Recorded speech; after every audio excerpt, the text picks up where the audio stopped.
सोचिए, एक ऐसी सुबह जब पूरी दुनिया की सांसें अचानक थम जाएं और आसमान से गिरते बमों की गड़गड़ाहट से एक पूरा देश कांप उठे।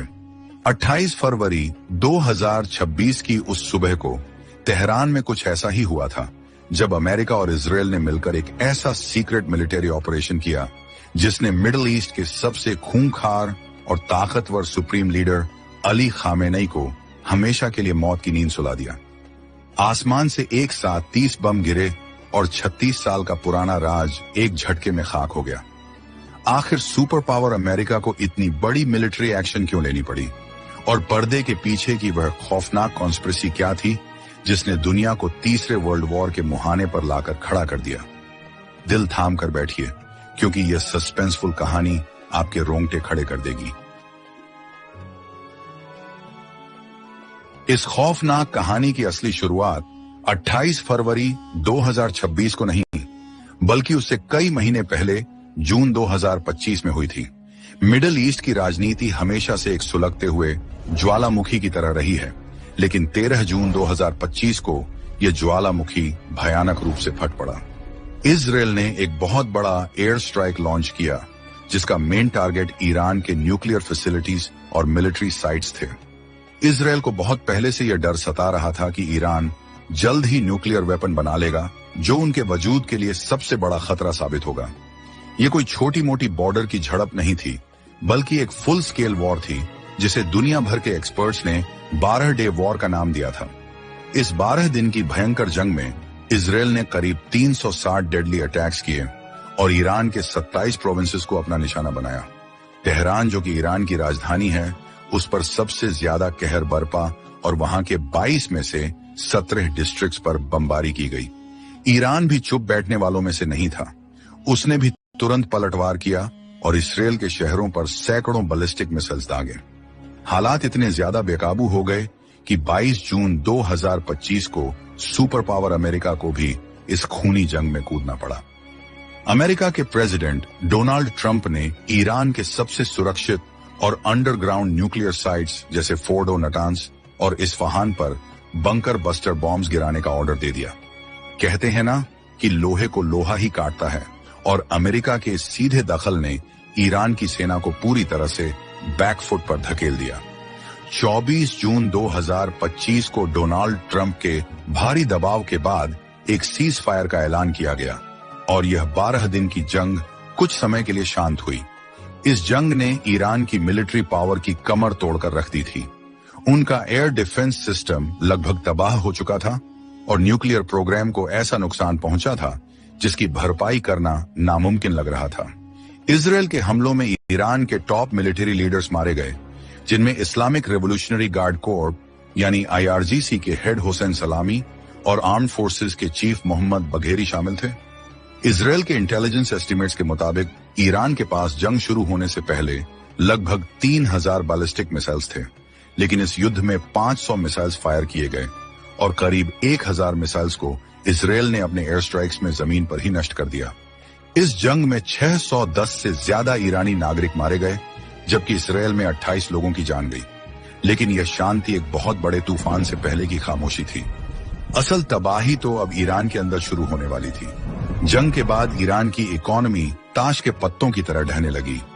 अक्टूबर 2025 आते आते ईरान का एक बहुत बड़ा और मशहूर बैंक अयानदे बैंक पूरी तरह से कोलैप्स कर गया। यह बैंक रजीम के एलीट्स और बड़े राजनेताओं द्वारा चलाया जाता था और इसके डूबने से ईरान की करेंसी रायल औंधे मुंह जमीन। सरकार ने बैंक के कर्ज को चुकाने के लिए अंधाधुंध नए नोट छापने शुरू कर दिए, जिसकी वजह से इन्फ्लेशन यानी महंगाई आसमान छूने लगी। आम इंसान के लिए 2 वक्त की रोटी जुटाना भी पहाड़ तोड़ने जैसा हो गया। आग में घी डालने का काम रिजीम के भ्रष्टाचार और तानाशाही ने किया।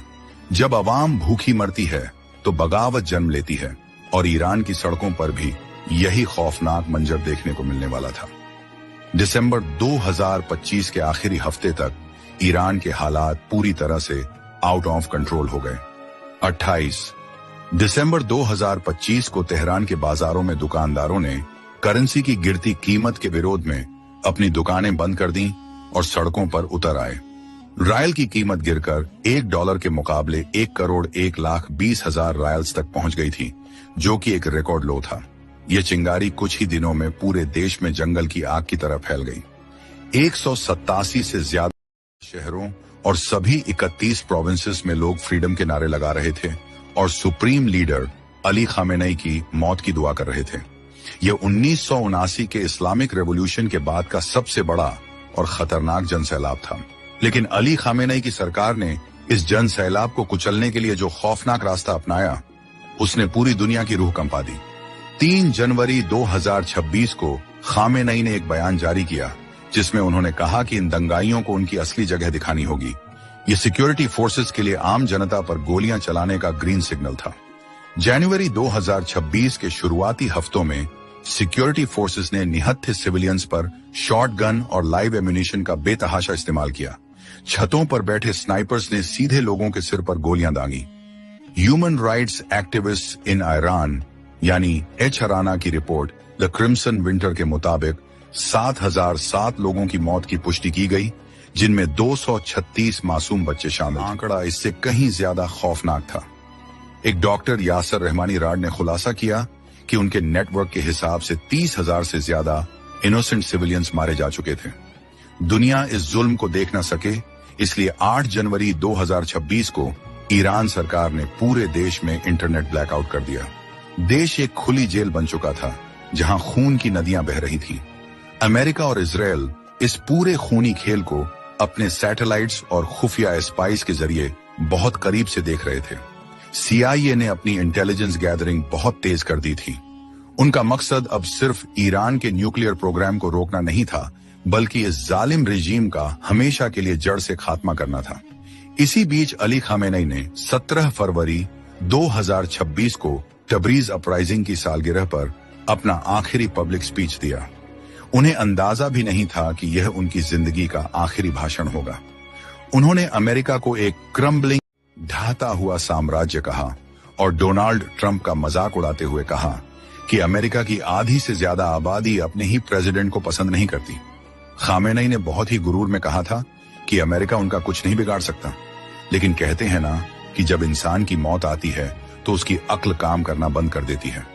खामेनेई अपनी ही कब्र खोद चुके थे और अमेरिका ने उनके इस गुरूर को मिट्टी में मिलाने का पूरा मास्टर प्लान तैयार कर लिया था। फरवरी 2026 में जिनेवा में न्यूक्लियर टॉक्स का एक नया दौर शुरू हुआ था। ओमान की मध्यस्थता में अमेरिका और ईरान के डिप्लोमेटिक चैनल्स बातचीत करके कोई बीच का रास्ता निकालने की कोशिश कर रहे थे। 27 फरवरी 2026 को खबर आई कि ईरान अपने न्यूक्लियर स्टॉक पाइल्स कम करने को तैयार है, लेकिन इंटरनेशनल एटॉमिक एनर्जी एजेंसी यानी IAEA की एक खुफिया रिपोर्ट ने इस बातचीत पर पानी फेर दिया।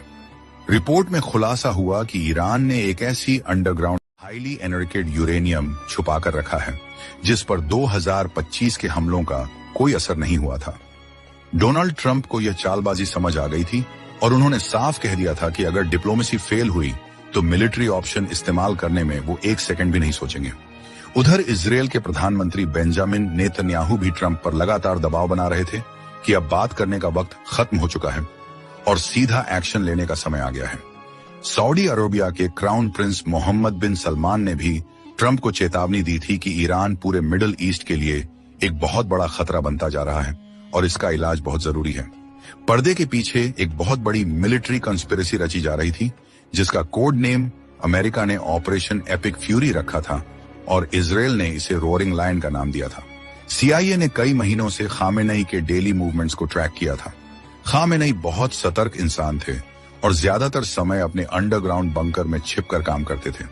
उनका बंकर कि वहां तक पहुंचने में एलिवेटर से पूरे 5 मिनट लगते थे, लेकिन मौत कब और कहां से आएगी यह कोई नहीं जानता। 28 फरवरी 2026 की उस मनहूस सुबह के लिए फाइटर जेट्स तैयार किए जा रहे थे।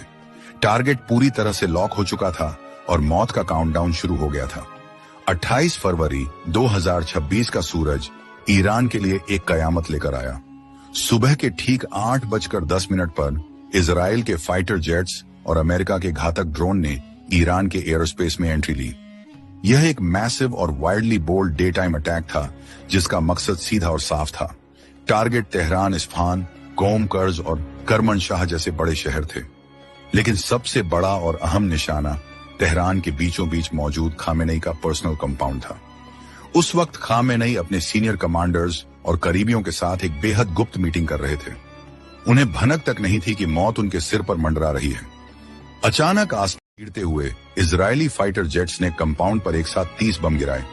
धमाका इतना भयानक था कि पूरा इलाका दहल उठा। आसमान में काले धुएं का गुब्बार छा गया और सैटेलाइट इमेजेस में साफ देखा जा सकता था कि पूरा कंपाउंड मलबे के ढेर में तब्दील हो चुका है।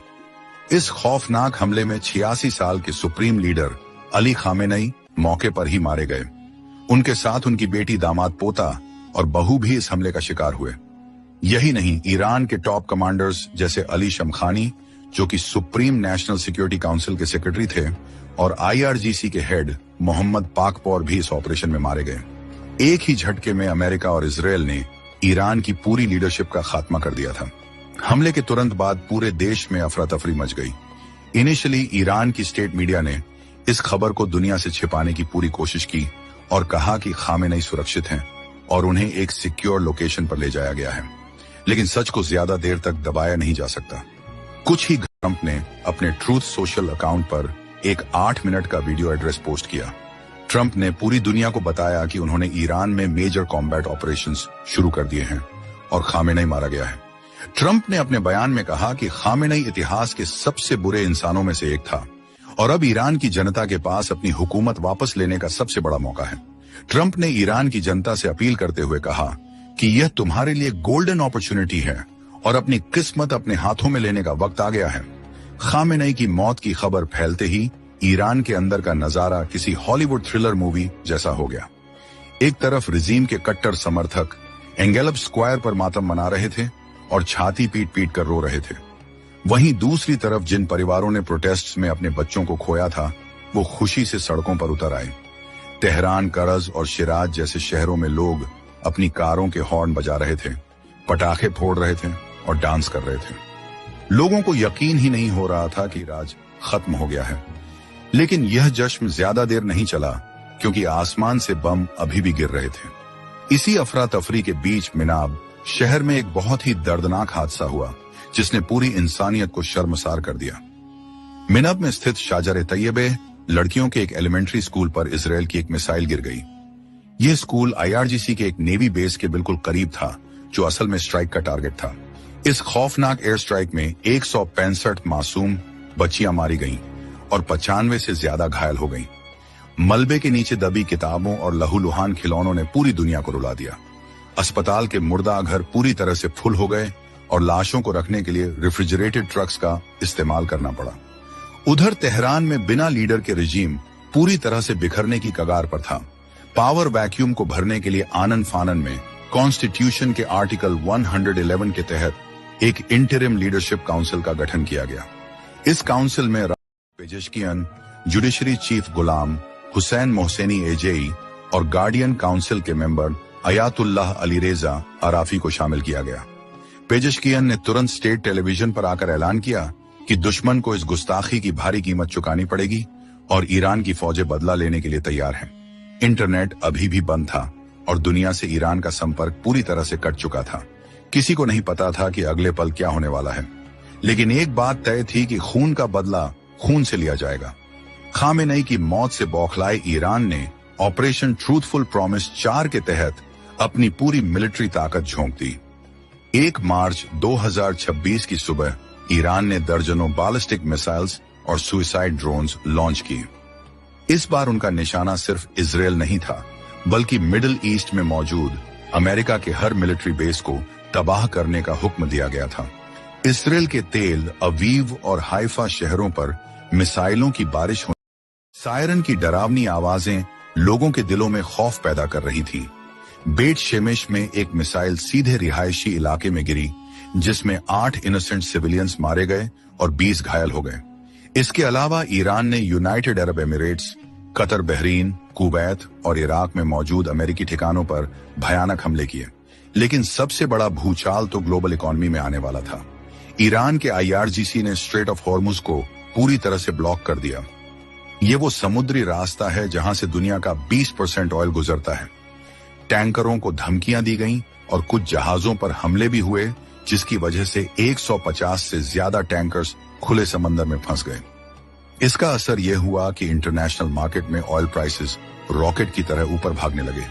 ब्रेंट क्रूड ऑयल $85 को पार कर गया और बार्कलेस जैसे बड़े फाइनेंशियल इंस्टीट्यूशंस ने चेतावनी दी कि अगर यह जंग नहीं रुकी तो कीमतें $100 प्रति बैरल तक पहुंच सकती हैं।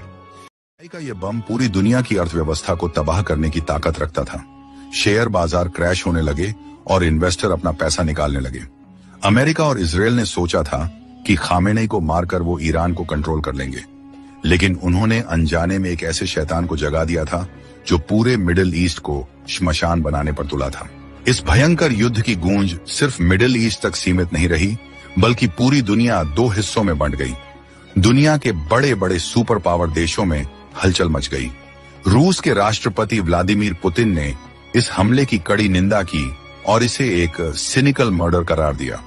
पुतिन ने कहा कि खामेनेई एक बहुत बड़े स्टेट्समैन थे और यह इंटरनेशनल लॉ का सीधा उल्लंघन है। चीन ने भी अमेरिका और इजराइल के इस कदम को ईरान की सॉवरेंटी पर हमला बताया और तुरंत मिलिट्री ऑपरेशंस रोकने की मांग की। नॉर्थ कोरिया ने तो अमेरिका की हरकतों को गैंगस्टर जैसा बर्ताव कह डाला। इन सब के बीच भारत ने एक बहुत ही कूटनीतिक और बैलेंस वाला रुख अपना कि मिनिस्ट्री ऑफ एक्सटर्नल अफेयर्स ने एक ऑफिशियल स्टेटमेंट जारी किया, जिसमें उन्होंने इस पूरे घटनाक्रम पर गहरी चिंता जताई। भारत सरकार ने सभी पक्षों से संयम बरतने और डिप्लोमेसी के जरिए मामला सुलझाने की अपील की। विदेश मंत्री एस जयशंकर ने तुरंत एक्शन लेते हुए ईरान, इजराइल, यूएई, कतर और बहरीन के विदेश मंत्रियों से फोन पर बात की, ताकि वहां मौजूद लाखों भारतीयों की सुरक्षा सुनिश्चित की जा सके। यह भारत के लिए एक बहुत ही नाजुक स्थिति थी, क्योंकि भारत के संबंध अमेरिका, इजराइल और ईरान तीनों के साथ बहुत महत्वपूर्ण हैं।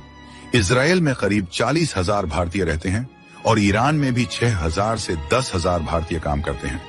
इस बीच ईरान के समर्थकों ने पूरी दुनिया में हिंसक प्रदर्शन शुरू कर दिए। पाकिस्तान के कराची शहर में हालात बेकाबू हो गए जब शिया समुदाय के लोगों ने अमेरिकी दूतावास पर हमला कर दिया। भीड़ ने पुलिस पोस्ट जला दिए और गाड़ियां फूंक दी। पुलिस और सिक्योरिटी गार्ड्स की फायरिंग में 22 प्रदर्शनकारी मारे गए। कि कई राज्यों जैसे दिल्ली, कश्मीर और उत्तर प्रदेश में भी लोगों ने खामेनेई की मौत पर कैंडल मार्च निकाले और अमेरिका के खिलाफ नारे लगाए। इराक में अमेरिकी एम्बेसी को घेरने की कोशिश की गई और ग्रीस में भी कम्युनिस्ट पार्टी के लोगों ने भारी विरोध प्रदर्शन किया। आज ईरान एक दोराहे पर खड़ा है। एक तरफ अमेरिका की डेडली मिलिट्री माइट है जो रेजिम चेंज चाहती है, दूसरी तरफ ईरान की कट्टर हुकूमत है जो अपने अस्तित्व को बचाने के लिए किसी भी हद तक जाने को तैयार है। खामेनेई की मौत ने एक बहुत बड़ा पावर वैक्यूम पैदा कर दिया है। क्या इंटरिम काउंसिल ईरान को इस आग से बाहर निकाल पाएगी? क्या अमेरिका अपनी जिद पर अड़ा रहेगा और यह युद्ध एक वर्ल्ड वॉर में बदल जाएगा? यह एक ऐसा सस्पेंस है जिसका जवाब सिर्फ आने वाला वक्त ही दे सकता है। तो दोस्तों, यह थी पूरी सच्चाई ईरान और इजराइल के बीच दुश्मनी की। अगर आपको हमारी मेहनत और रिसर्च पसंद आई हो तो वीडियो को लाइक करें, शेयर करें और हमारे चैनल को सब्सक्राइब करें।